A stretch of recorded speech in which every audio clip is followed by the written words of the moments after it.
Hello, Sullivan Plains Elementary School. I think you're in Pennsylvania. I am sitting in Spokane, Washington at Gonzaga University, and you're probably wondering, who is this chick? Well, let me introduce myself. I'm Mr. Corral's new girlfriend. We met on Tinder. No, I'm sorry. We met on TikTok this summer. Oh, God. I hope I didn't just destroy some things. Anyway, my name is Catherine Zeisner. Maybe I should give a fake name if we're pretending that we actually met on TikTok. Mr. Corral's the bomb, and I know you know that. And he's reached out to me because I'm an elementary school principal too. I'm from London, Ontario, Canada, and I was a principal for a long, long time, but recently moved to Gonzaga University to become a professor here. And one of the things that I've always asked teachers and educators to do is to ensure that you know what's going on in social media. And so a lot of us who were self-quarantining for many months, I haven't seen my family in Canada since December because of the whole border thing. I found TikTok and I downloaded it, and maybe you've seen some clips of it through your other social media, but I always like to embrace social media so I know what our kids are talking about. When Snapchat came out, I made sure I downloaded that so I knew what Snapchat streaks were and why kids were always hiding in the bathroom to ensure their streaks were going. Anyway, TikTok, which turned out to be kind of silly at first and sort of this dancing videos and all this kind of stuff, turned out to be a phenomenal professional learning experience for me.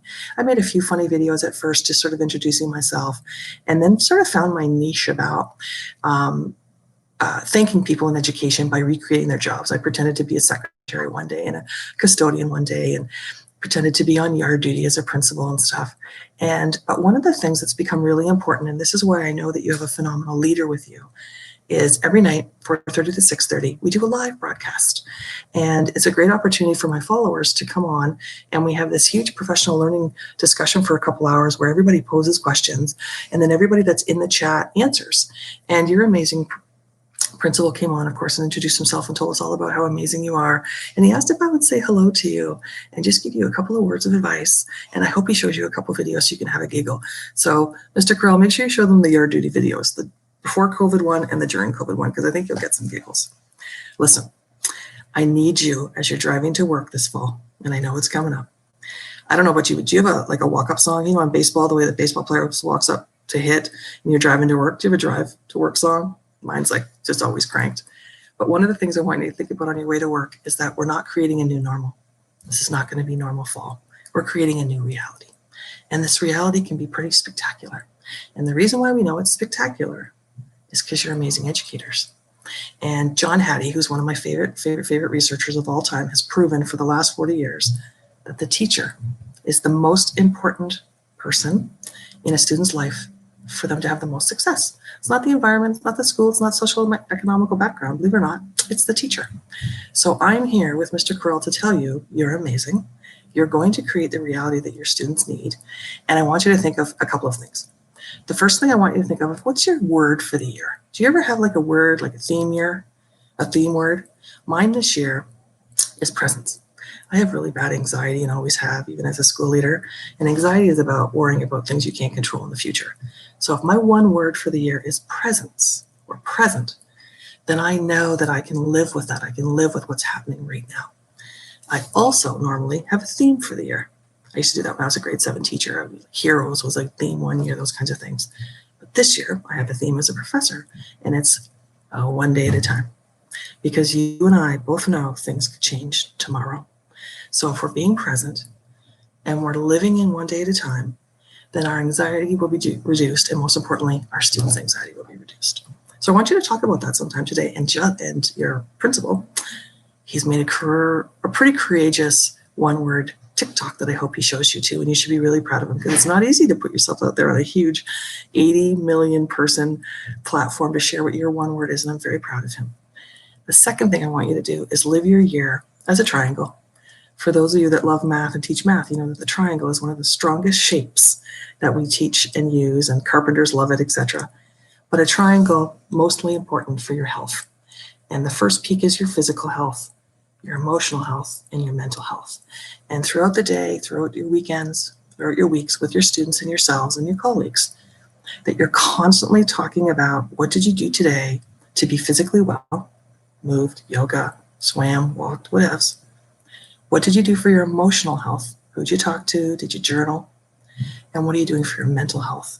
What are some of those things you're doing to slow down? Meditating, cloud watching, geocaching, all those wonderful things that you can do. And I want you to be very intentional this year for me. Please, please, please. I'm going to give you my principal point. Please be intentional. That you have your one word that you're going to stick by. That you're going to, in particular, have a theme that you're going to live by, which is one day at a time. And that you practice your triangles.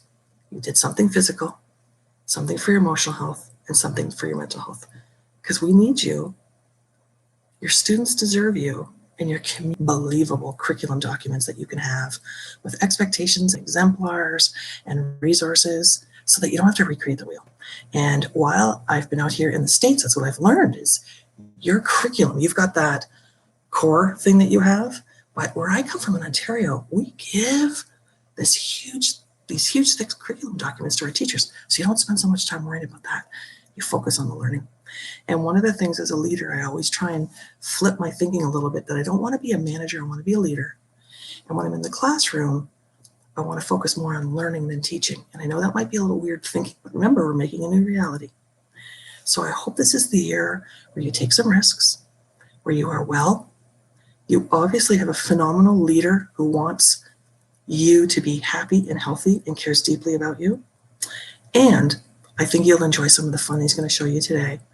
And that know that I believe in you. And I'm here as a Canadian living in the States, knowing that you chose to be a teacher because that was your calling and because you knew you could make a huge difference in the lives of people. And I don't just mean your students, but some parents, depending on your role, your community, depending on how they support you. We need you. I love you. I'm giving you my principal point. You can do it. And I know that you trust your leader and your leader trusts you. And if you read any research about leadership, trust is one of the most important skills and abilities to have. And you've already got it. So imagine what your new reality is going to be out there in Pennsylvania, which is so beautiful.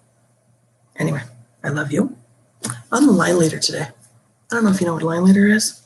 Justin will tell you what the line leader is. Anyway, we've got this. A couple more sleeps and the kids get there. And I can hardly wait to hear what you have to do. I'm going to check back in at Christmas time. Maybe I'll zoom in. I want to see you all. And I want you all to celebrate your leader who truly, truly, truly wants to create a culture of care for you. And having a culture of care in a school building, anything is possible. I'm watching you all. Solomon Plains Elementary. Okay, you've got it. Remember, the crazy Canadian told you you can do it. Cheers.